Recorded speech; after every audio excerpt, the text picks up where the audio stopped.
BRS కార్యకర్తలపై అక్రమ కేసులు అనుమతి లేకుండా నాయకుల ఇళ్లలో సోదాలు నిర్వహించడం ఇదే రేవంత్ సర్కారు దౌర్జన్యానికి నిదర్శనమన్నారు ఎమ్మెల్సీ రవీందర్రావు. ఎన్నికల కూడా అమలు లేని తన ఇంటిపై సోదాలు నిర్వహించడం ఏంటని ప్రశ్నించారు. సోదాల పేరుతో ఇంట్లో డబ్బులు పెట్టి తనపై కేసుల్లో ఇరికించాలనే కుట్ర చేస్తుందని మండిపడ్డారు.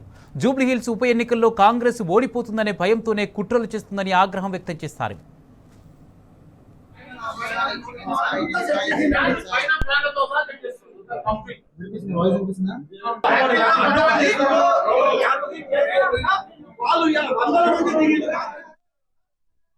జూబ్లీహిల్స్ ఉప ఎన్నికల్లో ఓటమి భయంతోనే సీఎం రేవంత్ కుట్రలు చేస్తున్నారని మండిపడ్డారు ఎమ్మెల్సీ రవీందర్రావు.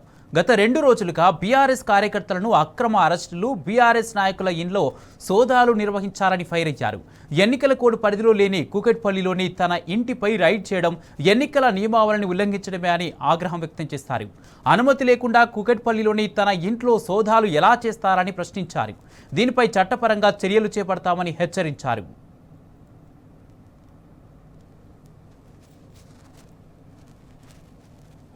రౌడీజం చేసుకుంటా భయకంపితం చేయడం దుర్మార్గమైన విషయం. ఇది మా అనుమతి లేకుండా మా ఇళ్లకు వచ్చి ఎన్నికల పరిధిలో లేని ఇంట్లో పోలీసు పెద్ద ఎత్తున రైడ్ చేయడం, థ్రెటనింగ్ పెట్టడం, కార్యకర్తలను బెదిరిస్తున్నారు, నాయకులను బెదిరిస్తున్నారు, ఇళ్ల మీద దాడులు చేస్తున్నారు. నియోజకవర్గ ఎన్నికల పరిధిలో లేని ఇంటి మీద దాడి చేసి భారీ ఎత్తున ఈ రకంగా పోలీసు వాళ్ళు బెదిరించడం అనేది చాలా దుర్మార్గమైన విషయం.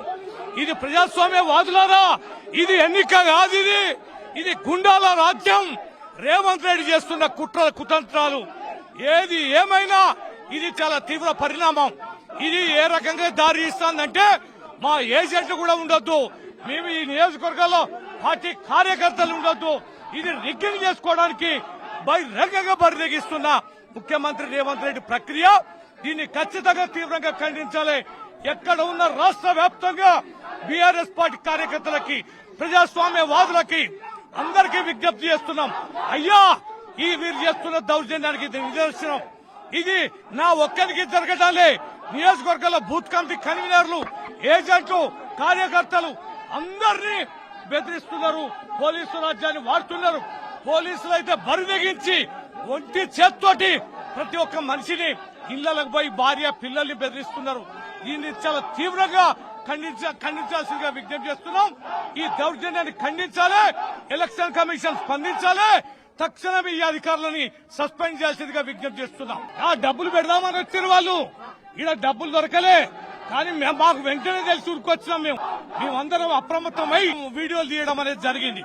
లేకపోతే ఈ ఇంట్లో డబ్బులు పెట్టి కేసులలో ఇరికించాలనే కుట్ర ఈ రేవంత్ రెడ్డి చేసిందనేది వాస్తవం. బీఆర్ఎస్ కార్యకర్తలపై అక్రమ కేసులు, అనుమతి లేకుండా నాయకుల ఇళ్లలో సోదాలు నిర్వహించడం ఇదే రేవంత్ సర్కారు దౌర్జన్యానికి నిదర్శనమన్నారు ఎమ్మెల్సీ రవీందర్రావు. ఇదే అంశానికి సంబంధించి పూర్తి అప్డేట్స్ మా ప్రతినిధి రంజిత్ అందజేస్తారు. రంజిత్, ఎలాంటి నోటీసులు లేకుండా ఇళ్లలో సోదాలు నిర్వహించారు పోలీసులు. దీనికి సంబంధించి ఇప్పటికే కాంగ్రెస్ నాయకులు ఒత్తిడితోనే పోలీసులు బీఆర్ఎస్ నాయకులపై అక్రమ కేసులు పెట్టినట్టుగా తెలుస్తుంది. దీనికి సంబంధించి అసలు అక్కడ ఏం జరిగింది, పూర్తి అప్డేట్స్ ఏంటి? ఏర్పడ్డాక కాంగ్రెస్ అమలుగానే హామీలు ఇవ్వడం, దానిపైన వైఫల్యాలు చెందడం, జూబ్లీహిల్స్ ఎన్నికల్లో మంత్రులు కావచ్చు, ముఖ్యమంత్రి గడప గడపకు తిరుగుతూ, డివిజన్లు తిరుగుతూ ప్రచారాలు చేయడం, పాదయాత్రలు చేయడం, దాంతో పాటుగా రోడ్ షో చేయడం అనేది కూడా ఓటమి అంగీకరించినట్లుగా నిదర్శనం కనపడుతుంది. ఇప్పటికే ఏదైతే బీఆర్ఎస్ వర్కింగ్ ప్రెసిడెంట్ రోడ్ షోలు అనేది స్టార్ట్ అయిన జనమందరూ కూడా గులాబీ కార్యకర్తలతో పాటుగా గులాబీ ప్రభంజనం అయిపోయింది జూబ్లీహిల్స్. ఇప్పటికే అన్ని సర్వేలు కూడా బీఆర్ఎస్ పార్టీ వైపు ఉండడం, బీఆర్ఎస్ కు సంబంధించిన నాయకులు కావచ్చు, నేతలు చేస్తున్నటువంటి డోర్ టు డోర్ ప్రచారం కావచ్చు, ఏదైతే రేవంత్ రెడ్డి అమలు కానిచ్చిన హామీలపైన వైఫల్యం ఎండగట్టడం కావచ్చు, దాంట్లో ఖచ్చితంగా బీఆర్ఎస్ పార్టీ విజయం సాధించడంతో ఇప్పటికే ప్రజలకు అర్థమైపోయింది. ఖచ్చితంగా ఏదైతే మోసపేరుతో హామీలు ఇచ్చినట్టు రేవంత్ రెడ్డి మళ్ళీ గెలిపిస్తే ఖచ్చితంగా అగమ్య గోచరంగా తెలంగాణ రాష్ట్రం ఉంటుందని కూడా ప్రజలు అర్థం చేసుకొని కాంగ్రెస్ పార్టీ తిరస్కరించారు. దానిలో భాగమే ఈ రోజు ఎమ్మెల్సీ రవీందర్రావు ఇంటి పైన ఎలాంటి నోటీసులు ఇవ్వకుండా డైరెక్ట్ గా జూబ్లీహిల్స్ నియోజకవర్గంలో ఎన్నికలు జరుగుతుంటే కూకట్పల్లి నియోజకవర్గంలోని కిరాయికు ఉంటున్నటువంటి తక్కిలపల్లి రవీందర్రావు విమర్శించమైన ఇంట్లో ఏదైతే ఎలక్షన్ కమిషన్ అధికారులు కావచ్చు, పోలీస్ యంత్రాంగం ఇద్దరు కలిపేటి వాళ్ళ ఇంటి పైన సోదాలు చేయడం, రైడ్స్ చేసుకుంటూ కూడా ఇంట్లో ఎవరు లేని సమయంలో వాచ్మెన్ దగ్గర తాళం తీసుకొని తాళంతో ఓపెన్ చేపించేసి ఇంట్లోకి చొరబడి, అంటే ఏదైతే ఇంట్లో డబ్బులు ఉన్నాయనే విషయాన్ని తెలుసుకుని ఇది సోదాలు చేస్తున్నామని చెప్తున్నారు. కానీ తీరా చూస్తే అదే సమయంలో ఎమ్మెల్సీ రవీందర్ రావు అక్కడికి రాకపోతే ఇంట్లో డబ్బులు పెట్టడమా లేకపోతే ఇంకా ఏదైనా డ్రగ్ పదార్థాలు పెట్టడమా చేసి ఆయన పైన అక్రమ కేసులు బనాయించడమే టార్గెట్ గా చేసుకున్నది రేవంత్ రెడ్డి సర్కార్. దీనికి నిదర్శనం పోలీసులని అడ్డం పెట్టుకొని పోలీసులతోనే ప్రలోభాలను పెట్టించి ఒకవైపు బీఆర్ఎస్ పార్టీకి సంబంధించిన నాయకులు కావచ్చు, కార్యకర్తల ఇళ్లపైన సోదాలు చేయడం, వాళ్ళు కట్టుకున్న ఇళ్లను కూల్చేస్తామని బెదిరించడం, వాళ్ళు చేసుకున్నటువంటి వ్యాపారాలను కూడా ఖచ్చితంగా కూల్చేస్తాము, దాన్ని నాశనం చేస్తామని కూడా భయభ్రాంతులు చేసుకుంటూ వాళ్ళని కాంగ్రెస్ పార్టీలో రావాలని కూడా ప్రలోభాలు పెడుతున్నారు ఇప్పటికే జూబ్లీస్ నియోజకవర్గంలోని స్థానిక పార్టీకి సంబంధించిన నాయకులు.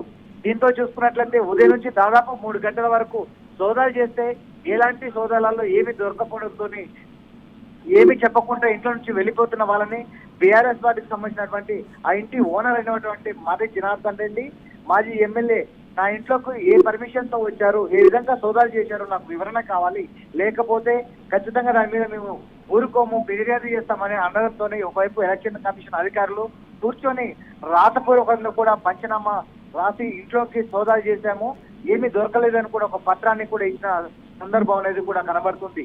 ఏది ఏమైనప్పటికీ చూసినట్లయితే ఓటమి భయంతోని ఏ విధంగానైనా ఒకవైపు ప్రజల్ని కావచ్చు, ప్రజల్ని ఇప్పటికే కూడా రోడ్ షోలో చూసుకున్నట్లయితే రేవంత్ రెడ్డి కాంగ్రెస్ పార్టీ కావాలంటే కాంగ్రెస్ పార్టీ హస్తం గుర్తుకు ఓటేయాలి, లేకపోతే ఇల్లు రావని చెప్తున్నారు, కరెంటు రావని చెప్తున్నారు, వాటర్ రాదని చెప్తున్నారు, ఇప్పటికే 2 సంవత్సరాలుగా చెత్త తీయలేమని కూడా సాక్షాత్తు ముఖ్యమంత్రి చెప్తున్నాడు. అంటే ఖచ్చితంగా భయభ్రాంతులతోని ఓట్లు వేయించుకోవాలనే టార్గెట్ గా చేస్తున్నాడు రేవంత్ రెడ్డి. ప్లాన్ ఏలో ఫెయిల్ కావడంతో ప్లాన్ బిలోకి వచ్చేసి ఇప్పటికే కాంగ్రెస్ పార్టీకి సంబంధించిన నాయకులు, వాళ్ళకి సంబంధించినటువంటి ఏదో ఎలగడ్డలో జోరుగా ప్రచారం చేస్తున్నటువంటి నాయకులనే టార్గెట్ చేస్తూ, దాంతో పాటుగా ఎమ్మెల్సీ రవీందర్ రావు కావచ్చు, దీనికి సంబంధించిన క్లస్టర్ ఇన్ఛార్జీలు కావచ్చు, నియోజకవర్గం సంబంధించిన ఇన్ఛార్జీలని టార్గెట్ చేస్తూ వాళ్ళ ఇళ్లపైన సోదాలు చేయడం, వాళ్ళకు భయభ్రాంతులు పెట్టడం అనేది చేస్తున్న సందర్భం కనబడుతుంది. ఏదేమైనప్పటికీ ఆ ఇంట్లో చూసినట్లయితే ఏమి దొరకపోవడంతో ఒక పోలీసులు కావచ్చు, కేంద్ర బలగాలు కావచ్చు, దాంతో పాటు ఎలక్షన్ కమిషన్ సంబంధించిన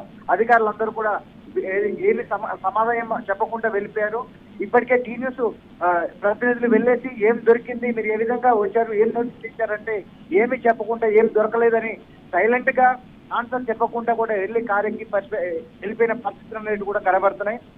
ఫైనల్ గా చూసుకున్నట్లయితే కాంగ్రెస్ ప్రభుత్వానికి రేవంత్ రెడ్డికి ఒకటే భయం పట్టింది, ఖచ్చితంగా జూబ్లీస్ ఎలక్షన్ లో ఓడిపోతామనే భయంతోనే ఏ విధంగానైనా రాజకీయ నాయకుల్ని కావచ్చు, ప్రజాప్రతినిధులు కావచ్చు, కార్యకర్తల్ని భయభ్రాంతులకు పెట్టేసి ఆయనకు అడ్డంగా ఒక బలంగా ఉన్నటువంటి పోలీస్ యంత్రాంగాన్ని అడ్డం పెట్టుకొని కూడా ఎలక్షన్ లో గెలవాలని చూస్తారు. కానీ ప్రజలందరూ కూడా దిశవేయాలి, ఇప్పటికే బీఆర్ఎస్ పార్టీకి ఓటు వేసి మాగంటి సుల్తాన్ గెలిపిస్తే ఇప్పటికే తెలంగాణ రాష్ట్రం శ్యామలంగా ఉంటుందని కూడా కోరుకున్న పరిస్థితులు కనబడుతున్నాయి. Kumar, right, thank you Ranjith.